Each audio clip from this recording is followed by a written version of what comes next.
সময়টা ছিল 29 অক্টোবর 1999 সাল।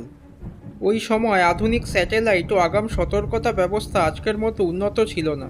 উপকূলেও যথেষ্ট আশ্রয়কেন্দ্র ছিল না, সাইক্লোন শেল্টার কম ছিল, অনেক কাঁচা বাড়ির সংখ্যাও বেশি ছিল।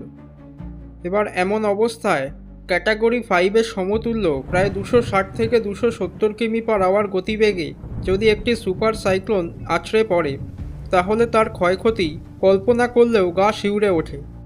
29 অক্টোবর 1999 সালের দিনটা উড়িষ্যার জন্য ঠিক এরকমই ছিল।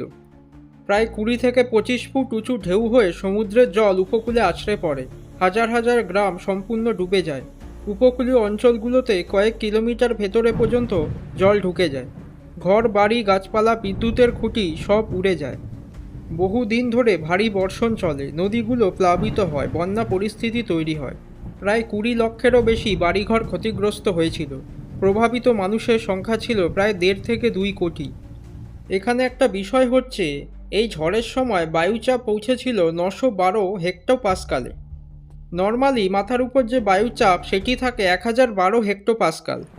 এই প্রবল নিম্নচাপের ফলে ঝড়ের গতিবেগ পৌঁছেছিল প্রায় 270 কিমি/আওয়ারে। এটি আধুনিক ভারতের ইতিহাসে সবচেয়ে বিধ্বংসী ঘূর্ণিঝড় হিসাবে বিবেচিত। টোটাল ক্ষতির পরিমাণ ছিল প্রায় 37,000 কোটিরও বেশি। এই প্রবল বিপর্যয়ের পরেই ভারতে উন্নত আবহাওয়া র্যাডার বসায়, বহু সাইক্লোন শেল্টার তৈরি হয়, দুর্যোগ ব্যবস্থাপনা শক্তিশালী হয়, ন্যাশনাল ডিজাস্টার ম্যানেজমেন্ট অথরিটি গঠিত হয়।